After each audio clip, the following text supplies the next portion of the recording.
మనోజ్ మోసపోయిన విషయం తెలిసి బాలుని షాపు ఓనర్ని చేసిన సత్యం. ఇంతకు ఏం జరిగింది? అసలు మనోజ్ మోసపోయాడన్న విషయం సత్యం ఎలా తెలుసుకున్నాడు? బాలుని షాపు ఓనర్ని చేయడమేంటి? ఇదంతా కూడా వీడియోలో చూసి తెలుసుకునేద్దాం. గుండె నిండా గుడిగంటలు అప్కమింగ్ ఎపిసోడ్స్లో ఏం జరగబోతుందో ముందుగా తెలుసుకోవాలి అనుకుంటే వీడియోని లైక్ చేసి ఛానల్ని సబ్స్క్రైబ్ చేసుకోండి.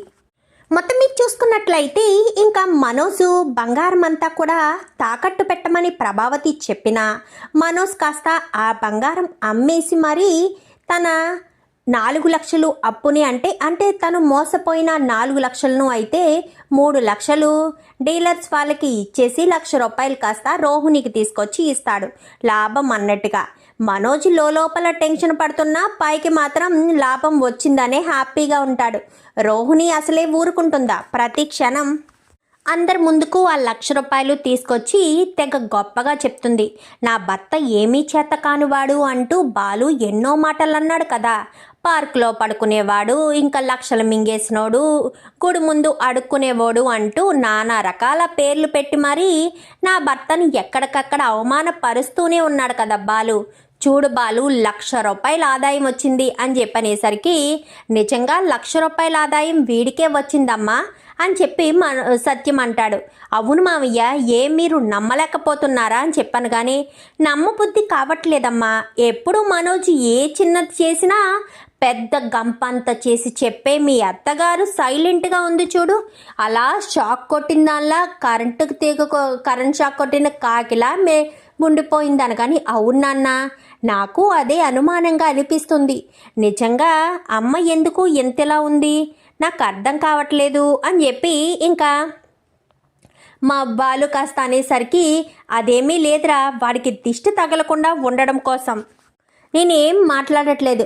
నాన్న మనోజ్ రారా, నీకు దిష్టి తీస్తాను అంటూ పక్కకు తీసుకెళ్ళి ఏంట్రా ఇది అని చెప్పాను కానీ నా వచ్చిన డబ్బులు మొత్తం కట్టేశానమ్మా అనగాని ఎంత వచ్చాయి అనగాని షాప్ వాడిని ఎంత అడిగితే అంత అని చెప్పాను కానీ నీ ప్రాబ్లం క్లియర్ అయిపోయిందా, ఇబ్బంది ఏమీ లేదు కదా అనగాని నాకైతే ఇబ్బంది లేదు అనగాని ఏంట్రా నీకైతే ఇబ్బంది లేదు అంటున్నావు అంటే నాకు ఇబ్బంది అనా అని చెప్పనేసరికి ఆహా మనకి ఇబ్బంది లేదు అంటున్నాను అని చెప్పి ఇంకా మాట్లాడేసరికి ఈలోపు సుశీలమ్మ కాస్త ఫోన్ చేసింది కదా, పుట్టినరోజు 75వ పుట్టినరోజు అంటూ చెప్పుకొచ్చింది కదా. చెప్పుకొచ్చేసరికి అందరూ ఇక్కడికే రమ్మని చెప్పడంతో సరేనని చెప్పి బయలుదేరి వస్తాను రేపు అని చెప్తుంది. చెప్పేసరికి బాలు కూర్చొని బాధపడుతూ ఉంటాడు. ఏంట్రా ఎందుకు అలా బాధపడుతున్నావు అనగాని ఏమీ లేదు నాన్న అని చెప్పనేసరికి సరే నాకు బయట చిన్న పని ఉంది చూసుకుని వస్తాను అని చెప్పాను కానీ సరే అని వెళ్ళిపోతాడు. వెళ్ళిపోయిన తర్వాత మీనా ఇదిగో కాఫీ తీసుకోండి అని చెప్పి కాఫీ తీసుకెళ్ళిచ్చి మీరు ఎందుకు బాధపడుతున్నారు అని చెప్పనగానే నేను ఎందుకు బాధపడుతున్నానంటే మీనా అంటూ సాగదీస్తాడు. ఎందుకు సాగదీస్తున్నారు చెప్పండి అనగానే షీలా డార్లింగ్ పుట్టినరోజు కదా, చిన్నప్పటి నుంచి నాకు షీలా డార్లింగ్ ఎంతో చేసింది కానీ నేను తనకి ఎప్పుడూ ఏమీ కొనిపెట్టింది లేదు. అందుకే తన పుట్టినరోజుకి గోల్డ్ చైన్ కొనిపెడదామనుకుంటున్నాను. తీరా మోసి చూస్తే ఇప్పుడు డబ్బులు కూడా లేవు. ఏం చేయాలో నాకు అర్థం కావట్లేదు, అందుకోసమని ఆలోచిస్తున్నాను అనగాని దానికి అంతలా ఆలోచించవలసిన అవసరం ఏముంది? మన బంగారం అత్తయ్య దగ్గర ఉన్నది కదా, ఆ బంగారం తాకట్టు పెట్టి డబ్బులు తీసుకుని ఆ డబ్బులతో అమ్మమ్మ గారికి చైన్ కొనండి, తర్వాత మనం వీలు చూసుకుని విడిపించుకుందాము అని చెప్పనేసరికి అవును నిజమే, నాన్నను ఒక మాట అడుగుదాము అనగానే ఏంట్రా నన్ను అడిగేది అని చెప్పాను కానీ ఎలా కూర్చో నాన్న అని చెప్పనేసరికి వీడేంటి నాన్నను కుర్చీలో కూర్చోబెట్టి మరి ఏమడుగుతున్నాడు అని చెప్పి మనోజ్ కాస్త అలా ఆలకిస్తూ ఉండేసరికి బంగారం గురించి అడగడంతో ప్రభావతి దగ్గరికి వెళ్ళి చెప్తాడు. ప్రభావతి అయితే ఒక్కసారిగా షాక్ అయిపోయి అలా నోరు తెరుచుకుని ఉండిపోయేసరికి ఆ బంగారం లేదమ్మా కరిగించేశాడంట అని చెప్పాను కానీ ఏం మాట్లాడుతున్నావురా అని చెప్పనేసరికి అవునత్త అని చెప్పాను కానీ వదినా అని చెప్పనేసరికి ఒరే అని చెప్పి ప్రభావతి స్పృహలోకి వస్తుంది. బంగారం తీసుకురారా అని చెప్పనేసరికి ఆ బంగారం కరిగించేశాడంటమ్మా అని చెప్పాను కానీ ఏం మాట్లాడుతున్నావురా, బంగారం కరిగించేయడం ఏంటి, ఆయన తాకట్టు పెట్టిన బంగారం ఎందుకు కరిగిస్తారా అని చెప్పాను కానీ బంగారం తాకట్టు పెట్టలేదమ్మా, అమ్మేశాను అనగానే ఏంట్రా పాపిస్తోడా, ఏం చేసావురా, బంగారం అమ్మేయడం ఏంటి, నీకు నేను ఏం చెప్పాను, తాకట్టు మాత్రమే అని చెప్పాను కదా అని చెప్పనేసరికి ఏంటమ్మా ఇప్పుడు ఏం చేయాలి అని చెప్పాను కానీ ఏముంది, ఇప్పుడు మనం గట్టిగా దొరికిపోతాము అని చెప్పనేసరికి వదిన ఏదోటి చేసుకోండి, మీరు బయటికి వెళ్తే నాకు పని ఉంది అని చెప్పనేసరికి పద అని చెప్పి ఇద్దరు బయటికి వచ్చేస్తారు. ఇప్పుడు ఏం చేయాలరా, ఇంటికి వెళ్తే బాలుగాడు బంగారం అడుగుతాడు. ఇప్పుడు నేను ఎక్కడి నుంచి తీసుకురావాలి, నీకు బంగారం ఇచ్చి నేను చాలా పెద్ద తప్పు చేశాను అని చెప్పనేసరికి అని ప్రభావతి అంటూ బాధపడుతూ ఉండేసరికి అమ్మ ఏదో ఒకటి చెయ్యమ్మా, ఇప్పుడు నువ్వు ఆ బంగారం నాకు ఇచ్చేవన్న విషయం తెలిస్తే చంపేస్తాడు బాలుగాడు అని చెప్పాను కానీ చెప్పకుండా నేనే బంగారం తీసుకున్నానని చెప్పాలా, అలా అయితే మాత్రం వదిలిపెడతాడు అనుకుంటున్నావా, అలా అయినా వదిలిపెట్టాడు, చంపేస్తాడు అని చెప్పి మాట్లాడేసరికి ఇంకా ప్రభావతికి ఏం చేయాలో అర్థం కాదు. ఇప్పుడు ఆ బంగారం ఎలా ఉందో ఏంటో రోల్డ్ గోల్డ్ తీసుకురావడానికి అంటూ మాట్లాడేసరికి అవి ఫొటోస్ తీసానమ్మా అని చెప్పాను కానీ ఇంకెందుకు లేటు, ఇక్కడే చస్తావెందుకు, పద ఏదో ఒకటి దానికి తగ్గట్టు రోల్డ్ గోల్డ్ తీసుకొచ్చి మేనేజ్ చేద్దాం అనగానే వాళ్ళు బంగారం తాకట్టు పెట్టడానికి అడుగుతున్నారేమో అమ్మా అని చెప్పాను కానీ ముందైతే మనం బంగారం ఇద్దాం, తర్వాత విషయం తర్వాత చూసుకుందాం అని చెప్పాను కానీ సరేనని చెప్పి ప్రభావతి మనోజ్ ఇద్దరు కూడా వెళ్ళి రోల్డ్ గోల్డ్ బంగారం కొని తీసుకొచ్చి గబగబా గదిలోకి వెళ్ళిపోతుంది. ప్రభా పిలుస్తుంటే పలకుండా వెళ్ళిపోతావే అని చెప్పాను కానీ ఏంటండి అని చెప్పనేసరికి మీనా బంగారం ఉంది కదా, బంగారం తీసుకుని రా అని చెప్పాను కానీ గబగబా ప్రభావతి కిందకొచ్చి బంగారం ఎందుకు, బంగారం అవసరం లేదనే కదా నా మొహం మీద విసిరి కొట్టింది, మరి ఇప్పుడు బంగారం ఎందుకు, వాళ్ళకేదో అవసరం ఉందంట, అయినా వాళ్ళ బంగారం వాళ్ళకి ఇవ్వడానికి నువ్వెందుకే అంత సాగదీస్తున్నావు, వాళ్ళ బంగారం వాళ్ళకి ఇచ్చేసాయి, వాళ్ళకి అవసరం ఉందని చెప్తున్నారు కదా, అయినా మీనా ఇప్పుడు బంగారం వేసుకోవడానికి కాదు వాళ్ళకేదో పని ఉందంట అని చెప్పనేసరికి నువ్వు తెస్తావా నన్ను తీసుకురమ్మంటావా అనగానే నేనే తెస్తాను అనుకుంటూ బయటికి గంభీరంగా మాట్లాడినా లోపల మాత్రం టెన్షన్ పడుతూనే గదిలోకి వచ్చి ఇప్పుడు ఈ బంగారం వాడు తాకట్టుకు తీసుకెళ్తే అది నకిలీ బంగారం అని తెలిస్తే వాడు నన్ను చంపేస్తాడు, ఏం చేయాలి, ముందైతే బంగారం ఇచ్చి ప్రాబ్లం నుంచి బయటపడాలి, తర్వాత సంగతి తర్వాత చూసుకుందాము అని చెప్పి ఇంకా అనుకునేసరికి ఇంకా ఏం మాట్లాడకుండా ఆ బంగారం తీసుకొచ్చి ఇదిగో బంగారం అని చెప్పి ఇచ్చేస్తుంది. వెళ్ళండిరా, ఏదో అవసరమని అడిగారు కదా తీసుకుని వెళ్ళండి అని చెప్పనేసరికి ఇద్దరు కూడా వెళ్తారు. వెళ్ళేసరికి తీరా మోసి వెళ్ళాక అది గిల్టు బంగారం అన్న విషయం తెలిసేసరికి బాలుకి చాలా కోపం వస్తుంది. అంటే వీడు నిన్న ఏదో చేశాడనమాట, అందుకే ప్రభావతమ్మ ఇద్దరూ షాక్ అయ్యారు. వాడు 1,00,000 రూపాయలు తీసుకొచ్చిన తర్వాత కూడా అమ్మలో ఎలాంటి మార్పు రాలేదంటే బహుశా డబ్బులు ఇచ్చింది ప్రభావతమ్మే అయ్యుండొచ్చు, నిన్న మారిన కవర్ కూడా అదే అయ్యుండొచ్చు మీనా, అందుకే ఆ కవర్లో ఏముందో చూపించలేదు, పద ఇంటికి వెళ్ళి దూలిపేద్దామని చెప్పి బాలు కాస్త బయలుదేరతాడు. బయలుదేరేసరికి ఈలోపు బాలు మీనా వస్తూ ఉండగానే సుమతికి హెల్త్ బాగోలేదని చెప్పి ఫోన్ వస్తుంది. ఫోన్ రావడంతో సరే ముందు మనం సుమతిని హాస్పిటల్కి తీసుకువెళ్ళి ఆ తర్వాత సంగతి తర్వాత చూద్దామని గబగబా సుమతి దగ్గరికి వెళ్ళి సుమతిని హాస్పిటల్కి తీసుకువెళ్ళేసరికి వైరల్ ఫీవర్ అంటారు. అనేసరికి సరే అని మెడిసిన్స్ కాస్త అన్ని బాలువే తీసుకుంటాడు. పార్వతి డబ్బులు ఇవ్వబోయినా కానీ డబ్బులేమీ వద్దు అని చెప్పి తీసుకువెళ్ళి జాగ్రత్తగా ఇంటి దగ్గర దిగబెట్టేసి సరే అత్తయ్య మాకు పనుంది వెళ్ళొస్తాము అని చెప్పి బాలు మీనా బయలుదేరిపోయి ఇంటికి వస్తారు. ఇంటికి వచ్చేసరికి ప్రభావతి మనోజు ఏదో కప్పను మింగిన పాము ఏ రకంగా ఉంటుందో ఆ రకంగా ఉంటారు. నాన్న అని చెప్పనేసరికి ఈలోపు సత్యం కాస్త ఇంట్లో ఉండకపోవడంతో బాలు అయితే కుర్చీలో కూర్చుంటాడు.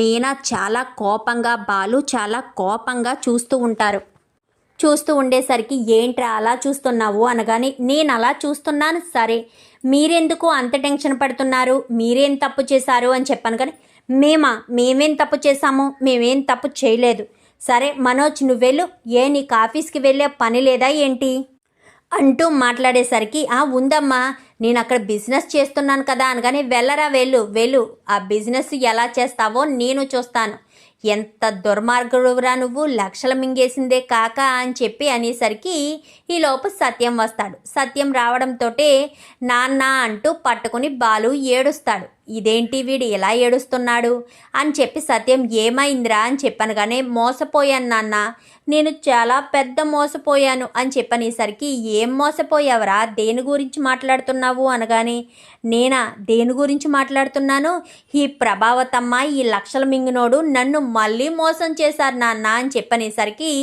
వీళ్ళేం మోసం చేశారా, ఏం మోసం చేశారా, మీనా నగలు కాస్త తీసుకుని రోల్డ్ గోల్డ్ నగలు నా చేతికి ఇచ్చారు అని చెప్పనేసరికి ఒక్కసారిగా మనోజ్ ప్రభావతి షాక్ అయిపోతారు.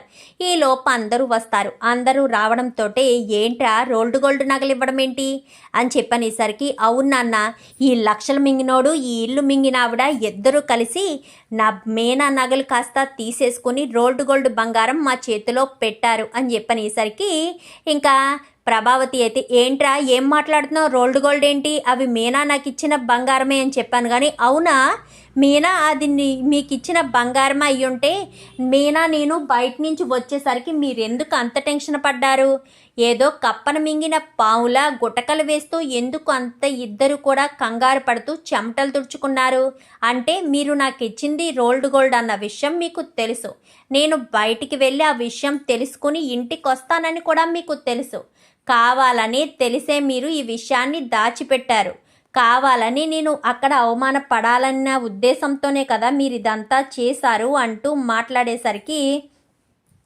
అది కాదురా అని చెప్పాను. కానీ మరి ఏది కాదు చెప్పు, ఏం కాదు అని చెప్పాను. కానీ నువ్వు నన్ను తప్పుగా అర్థం చేసుకుంటున్నావు.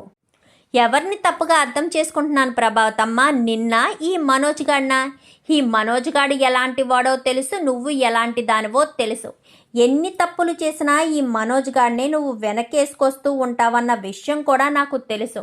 ఇప్పుడు నాకు అంతా అర్థమైందమ్మా, నిన్న నువ్వు మనోజ్ గాడు కలిసి ఏదో చేసి ఆ కవర్లో నగలేసి ఇచ్చేసావు కదా వాడికి, అందుకే మనోజ్ గాడు 1,00,000 రూపాయలు తీసుకొచ్చినా నీలో ఎలాంటి స్పందన లేదు, లేదంటే వాడు 1,00,000 రూపాయలు తీసుకొస్తే నువ్వు ఊరికే ఉంటావా, పెద్ద గొప్ప చేసి హడావిడి చేసేదానివి కదా అని చెప్పనేసరికి అది అది అని చెప్పాను. కానీ చెప్పు ప్రభా, వాడు అడిగిన దానికి సమాధానం చెప్పవేంటి అంటే నువ్వు నిజంగానే అది అది అని చెప్పాను. కానీ నువ్వు ఇలా సమాధానం చెప్పవు ప్రభా, చెప్తాను నీ పని అని చెప్పి సత్యం కాస్త 2 అడుగులు ముందుకేసి మనోజ్ కాలర్ పట్టుకుని మరి ఆ చెంప ఈ చెంప వాయిగొడతారు. వాయిగొట్టేసేసరికి ఏమండి ఏమండి వాడిని వదిలిపెట్టండి, వాడు చచ్చిపోతాడండి అని చెప్పాను. కానీ నువ్వు గనక జరిగిన విషయం చెప్పలేదనుకో వీడు చచ్చే వరకు కొడుతూనే ఉంటాను, చెప్పు ప్రభా అని చెప్పనేసరికి చెప్తాను అని చెప్పి ప్రభావతి కాస్త మొత్తం విషయం చెప్పుకొస్తుంది. ఒక్కసారిగా రోహిణి షాక్ అయిపోతుంది. అంటే ఆ 4 లక్షలు నువ్వు లాస్ అయిపోయావా మనోజ్ అని చెప్పాను. కానీ అవును రోహిణి, వాళ్ళు ముందు వచ్చి ఫర్నిచర్ తీసుకువెళ్ళి ఆ తర్వాత వచ్చి డబ్బు తీసుకువెళ్ళారు, పోలీస్ స్టేషన్కి వెళ్తేనే కానీ తెలియలేదు నేను మోసపోయానన్న సంగతి అని చెప్పనేసరికి చిచి నువ్వు వ్యాపారం కూడా చేయడం చేత కాదా, పోయి మీనా నగలు బంగారం అమ్మేసి మరి ఆ డబ్బులు తీసుకొచ్చి నాకు చూపించావా, అదే విషయం నాకే చెప్పొచ్చు కదా, నీకు పెళ్ళానికి చెప్పడానికి నామోషి, కానీ మీనా నగలు ఒక ఆడపిల్ల నగలు తీసుకుని అవి తాకట్టు పెట్టి ఆ డబ్బులు నాకు తీసుకొచ్చి ఇవ్వడానికి మాత్రం గర్వంగా ఫీల్ అయ్యావా అని చెప్పనేసరికి అది కాదు రోహిణి, నీకు తెలిస్తే నువ్వు బాధపడతావు, ఎక్కడ నన్ను అసహించుకుని వెళ్ళిపోతావో, నాకు అసలు వ్యాపారం చేయడం రాదు అని నువ్వు అనుకుంటావో అని చెప్పి ఇంకా నేను నీకు చెప్పలేదు రోహిణి, అంతే తప్ప వేరే ఉద్దేశం కాదు అని చెప్పనేసరికి మరి అలా ఎలా మోసపోయావు సరే ఆ విషయం మావయ్య గారికైనా చెప్పాలి కదా, మీనా బంగారం తీసుకోవడం ఏంటి, పోనీ తీసుకున్నారు, తాకట్టు పెట్టుకున్నారు, అమ్మేసుకున్నారు, అయిపోయింది, మరి రోల్డ్ గోల్డ్ బంగారం తీసుకొచ్చి మీనా వాళ్ళకి ఇవ్వడం ఏంటి అని చెప్పి రోహిణి అడిగేసరికి నువ్వు ఉండమ్మా రోహిణి అని చెప్పాను. కానీ ఏంట్రా మనోజ్ అంటే నువ్వు లాస్ అయిపోయావన్నమాట, అంటే వాళ్ళ చేతిలో మోసపోయావు, మరి అలాంటి తప్పుడు నీకెందుకురా, నీకెందుకు ఆ వ్యాపారం చేయడం, నీకెందుకు వ్యాపారం బాలు చూసుకుంటాడు. ఎందుకంటే నువ్వు ఆల్రెడీ నష్టపోయి బాలు బంగారం అమ్మేసి మరీ నువ్వు ప్రాబ్లం నుంచి బయటపడ్డావు కదా, అందుకని నువ్వు వ్యాపారం చేయడానికి పనికిరావు. అందుకే బాలు ఇక మీదట చూసుకుంటాడు. వాడికి ఇవ్వాల్సిన 4 లక్షలు అందులోంచి వచ్చేంత వరకు వాడే ఆ షాపు ఓనర్గా ఉంటాడు. ఆ తర్వాత నీ షాపు నీకు అప్పగించేస్తాడు. వాడి భార్య బంగారమే కదా అమ్మేసి నువ్వు 4 లక్షలు తీసుకున్నావు. ఆ 4 లక్షలు ఇచ్చేంత వరకు కూడా వాడికి నువ్వు వాడు నీ షాపుకి ఓనర్గా ఉంటాడు అని చెప్పి సత్యం అంటాడు. అదెలా కుదురుతుంది మావయ్య అనగానే, అయితే ఇప్పటికిప్పుడు కట్టేసే రోహిణి 4 లక్షలు కట్టేస్తే వాడైతే రాడు కదా అని చెప్పనేసరికి, ఇప్పటికిప్పుడు అంటే లేవు కదా మామయ్య అని చెప్పనేసరికి, అయితే వాడు డబ్బులు ఇచ్చేంత వరకు మనోజ్ బాలుగాడు అక్కడే ఉంటాడు అని చెప్పనేసరికి ఇంకేం మాట్లాడరు. పదరా బాలు అని చెప్పి గబగబా బాలుని తీసుకుని సత్యాన్ని తీసుకుని అందరిని తీసుకుని షాప్ దగ్గరికి వెళ్తారు. షాప్ దగ్గరికి వెళ్ళేసరికి మా బాలునైతే, కూర్చోరా బాలు, నువ్వు ట్రిప్పులు ఏమన్నా ఉంటే ట్రిప్పులు చూసుకుని వచ్చి ఇక్కడే కూర్చో, ఈ చైర్లోనే కూర్చో, ఇంకా నువ్వు ఎక్కడికి వెళ్ళే పని లేదు. ట్రిప్స్ చూసుకుని ఇక్కడే కూర్చున్నావనుకో వాడే 4 లక్షలు ఇస్తాడు. ఇచ్చేంత వరకు నువ్వు ఇక్కడే ఉండు అని చెప్పనేసరికి, అలాగే నాన్న, నీ మాట నేను ఎప్పుడైనా కాదన్నానా? నీ మాట కాదని నేను ఎప్పుడూ ఏమీ చేయలేదు నాన్న, చేస్తాను నాన్న అని చెప్పి ఇంకా బాలు కాస్త సీట్లో కూర్చుంటాడు. అప్పటి నుంచి మనోజ్కి చుక్కలు చూపించడం స్టార్ట్ చేస్తాడు. రోజు ఉదయాన్నే వచ్చేస్తాడు. మనోజ్ అమ్మయ్య కూర్చుందాము, సీటు ఖాళీగా ఉంది అనిపించుకునేసరికి బాలు వచ్చేసి ఆ సీట్లో కూర్చుంటాడు. ఏంట్రా లక్షలు మింగినోడా, నువ్వెలా సీట్లో కూర్చుంటావు? ఈ షాపుకు ఓనర్ని నేను. షాపు నీకు ఇచ్చేయాలి, ఈ సీట్ నీకు ఇచ్చేయాలంటే నువ్వు నాకు 4 లక్షలు ఇచ్చేసేయి. వెంటనే నా భార్యకి అమ్మేసిన నగలు నేను కొనేసుకుంటాను. అయినా 4 లక్షలకి అంత బంగారం రానే రాదు. సర్లే, నీకు 4 లక్షలే వచ్చింది అంటున్నావు కాబట్టి ఆ 4 లక్షలు ఇచ్చేసాయి, నేనే కొనుక్కుంటాను అని చెప్పి మా బాలు అంటాడు.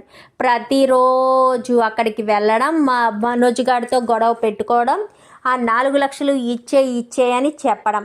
ఇంకా ఎప్పుడైతే మనోజ్కి వ్యాపారం చేయడం చేత కాదో ఇంకా తీసుకున్న సరుకు అంతా కూడా అలానే ఉండిపోతుంది. సేల్స్ ఉండవు, సేల్స్ తగ్గిపోయేసరికి ఇంకా రోహిణి ప్రతిరోజు మనోజ్ని తిడుతూనే ఉంటుంది. తిడుతూనే ఉండేసరికి, ఏంటి రోహిణి ప్రతిరోజు తిడుతున్నావు? అయ్యేయో నీ పుట్టింటి నుంచి తీసుకొచ్చిన డబ్బుల్లా మాట్లాడతావేంటి? అవేమీ నీ పుట్టింటి నుంచి తీసుకొచ్చిన డబ్బులు కాదు కదా, మా నాన్న కష్టార్జితమే కదా అని చెప్పాను. కానీ అదే మాట చెప్పాల్సింది కదా మనోజ్, చాలా బాగుండేది. చెప్తే ఆ మాత్రం అందులో కూడా రానివ్వకుండా బాలువే చక్కగా తీసుకుంటాడు. ఎందుకంటే మీనాని పెళ్లి చేసుకుంటేనే కదా మీ నాన్న 40 లక్షలు ఇస్తాను అని చెప్పాడు. మీనాని బాలు పెళ్లి చేసుకున్నాడు కాబట్టి రూల్ ప్రకారం ఆ 40 లక్షలు బాలుకే వస్తాయి. సో బాలుయే వెళ్ళి కూర్చుంటాడు. అప్పుడు మళ్ళీ నువ్వు ఏ గుడి ముందో ఏ పార్కులోనో పడుకుంటూ కాలక్షేపం చెయ్యొచ్చు అని చెప్పనేసరికి ఇంకా ఒక్కసారిగా మనోజ్, ఏంటి రోహిణి నీకు కూడా నేనంత వెటకారం అయిపోయానా అనగానే, ఎవరు వెటకారం అయిపోయారు? నువ్వే చేతులారా చేసుకుని నన్నంటావేంటి మనోజ్? నువ్వు చేసుకుని నన్నంటావేంటి? తప్పు చేసింది నువ్వు, తప్పుల మీద తప్పులు చేస్తుంది నువ్వు. నీకు అసలు వ్యాపారమే కాదు, పని చేయడమే చేత కాదు. నీకు అంతా ఒళ్ళు బద్ధకం ఎక్కువ. ఎదుటి వాళ్ళు కష్టపడుతుంటే చూస్తూ ఊరుకొని ముప్పొద్దులా తినేసి కూర్చుని ఉండడమే తప్ప నువ్వు కష్టపడితే బాగుంటుందన్న ఆలోచనే నీకు లేదు అని చెప్పి మాట్లాడేసరికి ఇంకా రోహిణి తిట్టడం మొదలు పెడుతుంది. అది కాదు రోహిణి అని చెప్పాను కానీ ఇంకా చాలే మనోజ్, నువ్వు చెప్పిన కహానీలు కబుర్లు అన్నీ కూడా నేను బాగానే అబ్జర్వ్ చేస్తున్నాను. నువ్వెంత దారుణంగా మోసం చేస్తావని అస్సలు అనుకోలేదు అని చెప్పి ఇంకా మాట్లాడేసరికి, అది కాదు రోహిణి, నువ్వు ఎలా జరుగుతుందని నేను అనుకోలేదు రోహిణి అని చెప్పనేసరికి, సర్లే వదిలేసే, బాలు కూర్చున్నాడు కదా, కూర్చొని ఎన్ని రోజులు కూర్చుంటాడో కూర్చొని 4 లక్షలు ఇచ్చేంతవరకు కూడా కూర్చునే ఉంటాడు కదా, ఎప్పటికైతే అప్పటికే ఇద్దాము. వాడు అక్కడ కూర్చున్నది కాక నన్ను టార్చర్ పెడుతున్నాడు రోహిణి అని చెప్పాను. కానీ టార్చర్ పెడుతున్నాడా? మరే నువ్వు చేసింది తప్పు కదా, నువ్వు చేసింది తప్పు అయినప్పుడు బాలు టార్చర్ పెడుతున్నాడు, ఎలా మాట్లాడుతున్నావు మనోజ్? నువ్వు తప్పుల మీద తప్పులు చేసి బాలుని తప్పు పడుతున్నావా? చాలా పెద్ద పొరపాటు చేసావు మనోజ్.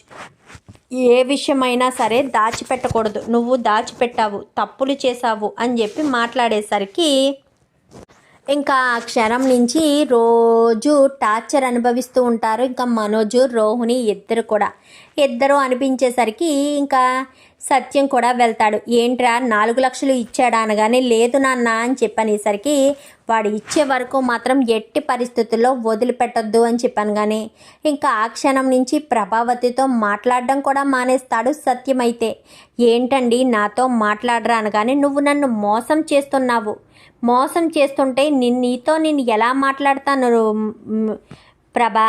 నువ్వు ఎప్పుడు మోసం చేస్తూనే ఉంటావా? నీదెప్పుడు ఇదే మనస్తత్వమా ఏంటి? అలా ఎలా ఉంటావు ప్రభా? ఎదుటి వాళ్ళని మోసం చేయాలని నువ్వెందుకు అనుకుంటావు? నీకు నేను అంత వెటకారంగా అయిపోయానా? కట్టుకున్న భర్తను కూడా నువ్వు మోసం చేస్తున్నావు. నీకు నీ కొడుకంటేనే ఇష్టం ప్రభా. నీ కొడుకు మీద ఉన్న ఉద్దేశం ఎవరి మీద ఉండదు. నీ కొడుకు మీద ఉన్న ప్రేమ నీకు ఎవరి మీద రాదు. అలాంటి తప్పుడు నీ కొడుకు ఇలా సోమరిపోతులా అసమర్థుల్లా ఉండడానికి కారణం నువ్వే. వాడికి కష్టం వచ్చిన ప్రతిసారి నువ్వే ఉండి డబ్బులు ఇస్తూ వాడిని మరింత సోమరిపోతులా చేస్తున్నావు. ఏదైనా పని చేసుకోవచ్చు కదా, పని చేయడం మానేసి ఇక్కడే ఎందుకు ఉండడం అంటూ ఇంకా మా సత్యం కాస్త మాట్లాడేసరికి అది కాదు నాన్న అని చెప్పాను. కానీ వద్దు, నువ్వు మీ అమ్మ నాతో మాట్లాడొద్దు. మీరు ఇంట్లో ఉంటే ఉండండి, లేకపోతే లేదు, అంతే తప్ప మీరు నాతో మాట్లాడి నన్ను ఇంకా బాధ పెట్టొద్దు అని చెప్పి మాట్లాడుతూ ఉండేసరికి ఎందుకు నాన్న నా మీద అంత కోపం నీకు అని చెప్పాను. కానీ నీ మీద నాకు కోపం ఏంట్రా? నువ్వే నన్ను మోసం చేశావు. మరి అలాంటి తప్పుడు నీ మీద నేను కోపం పెంచుకోకుండా ఎలా ఉండగలుగుతాను? నువ్వు నన్ను ఎంతలా మోసం చేస్తావని అస్సలు అనుకోలేదు అని చెప్పి ఇంకా సత్యం కాస్త ఎంతగానో బాధపడుతూ ఉండేసరికి అది కాదు అని చెప్పాను. కానీ ఇంకొద్దు, నువ్వు నాకు చెప్పి నన్ను మోసం చెయ్యొద్దు అంటూ ఇంకా ఎదరికెళ్ళి ఇంకా అమ్మ అర్థం చేసుకోవట్లేదు, నాన్న అర్థం చేసుకోవట్లేదు, రోహిణి అర్థం చేసుకోవట్లేదు. నేను తప్పులు చేస్తున్నానా? నేను తప్పులు చేస్తుంటే ఎవరు నన్ను ఎందుకు అర్థం చేసుకోలేకపోతున్నారు? నాకు వ్యాపారం రావడం లేదా? నేను ఎందుకు ఇలా అయిపోతున్నాను? కరెక్ట్గా నేను ఎదుటి వాళ్ళని మాట్లాడాలి అనుకున్నప్పుడు వాళ్ళేమో నన్ను ఏదో రకంగా మోసం చేసేస్తున్నారు. నేను కావాలని వాళ్ళ చేతుల్లో మోసపోవడం లేదు. అయినా నా పరిస్థితి ఏంటో ఇలా తయారైంది.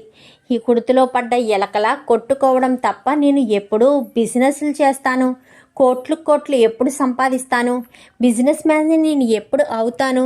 నేను అవుతాను అసలు బిజినెస్ మ్యాను? అవ్వాలని ఉంది, కానీ అవ్వగలనా అని చెప్పి ఇంకా మనోజ్ కాస్త అనుకుంటాడు.